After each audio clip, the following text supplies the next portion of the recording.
پنجاب کے شہر فیصل آباد میں قائم سرکل کلب میں ایک سیشن کا انعقاد کیا گیا، جس میں کلاتھ مارکیٹ، ہوزری مارکیٹ سے تعلق رکھنے والے تاجروں، مل آنرز، انڈسٹری مالکان اور دیگر شخصیات نے بھی شرکت کی۔ سیشن کا آغاز تلاوت و نعت شریف سے ہوا، جبکہ رکن شورا مولانا حاجی عبدالحبیب اتاری نے ایمان کی سلامتی کے موضوع پر سنت و برا بیان کیا۔ قیمتی ترین چیز جو ملک کی ہوتی ہے اس کو زیادہ سیکیور کرنا ہوتا ہے، اور پھر دشمن اس چیز تک پہنچ نہ جائے، اس کے گرد ایک سسٹم ڈیولپ کرنا ضروری ہے کہ جناب اس جگہ تک دشمن کی پہنچ نہ پہنچے۔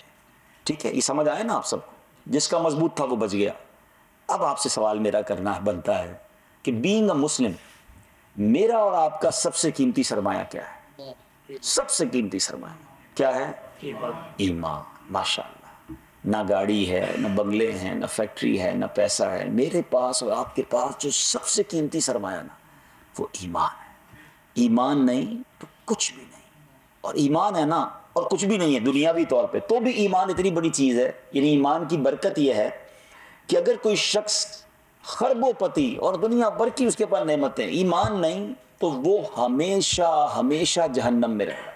قرآن کہتا ہے ہم فیہا خالدون، بے ایمان جنت کی قریب بھی نہیں جائے۔ There is no comparison، دنیا کی کسی نعمت، کسی دولت کے مقابلے میں ایمان کا کوئی کمپیریزن نہیں۔ رکن شورا نے سیشن میں شریک شخصیات کو دعوت اسلامی کے مختلف ڈپارٹمنٹس کا تعارف پیش کیا اور انہیں بھی دعوت اسلامی کے پلیٹ فارم سے دین متین کی خدمت کرنے کی ترغیب دلائی، جبکہ ملک بھر میں ہونے والی شجرکاری مہم اور دعوت اسلامی کے تحت 1500واں جشن ولادت منانے کے حوالے سے بتایا اور انہیں بھی اس میں بڑھ چڑھ کر حصہ لینے کا ذہن دیا۔ بعد میں رکن شورا مولانا حاجی عبدالحبیب اتاری نے عاشقان رسول کے ہمراہ شجرکاری مہم کے سلسلے میں سرکل کلب میں پودے بھی لگائے اور دعا کروائی۔ اس حوالے سے رکن شورا نے مدنی خبروں کو بتایا۔ یہاں میری گزارش یہ ہے تمام مدنی چینل کے ناظرین سے، تمام عاشقان رسول سے، تمام پاکستانیوں سے بالخصوص، اس وقت جو گرمی ہے، اس وقت جو کلائمیٹ ڈس آرڈر ہے، اس کا ایک ریزن یہ بھی ہے کہ ہم نے بہت تیزی سے درخت کاٹے ہیں، درخت کم کیے ہیں۔ تو آئیے اس بار یوم آزادی اس طرح منائیں کہ سبز ہلالی پرچم کے ساتھ ہر پاکستانی ایک پودا لگائے اور اس پودے کو درخت بنائے۔ یقین کریں اگر تمام پاکستانی پودے لگا دیں، ہمارے وطن کا نقشہ بدل جائے گا۔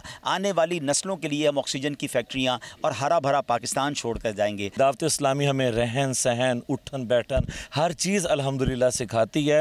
تو دعوت اسلامی صرف پاکستان میں نہیں، دنیا بھر میں اپنے فلاحی کام کرتی ہے، اور انہی میں سے ایک جس کی اس وقت بہت بڑی ہمیں ضرورت ہے۔ ہم اچانک موسم کا جلدی آ جانا، بدل جانا، اس کا شدت اختیار کر لینا، اس میں ایک بہت بڑی وجہ جو ہے ہمارے پاس پودوں کا فقدان ہے، آکسیجن کا فقدان ہے۔ تو اسی چیز کو پورا کرنے کے لیے الحمدللہ ہم بھی، آپ بھی، ہمیں کوشش کرنی چاہیے، لیکن ہماری جماعت دعوت اسلامی اس میں بڑھ چڑھ کے حصہ ملاتی ہے۔ آج ماشاءاللہ حضرت کے توسل سے، ان کی برکت سے ہم سب پودا لگا رہے ہیں۔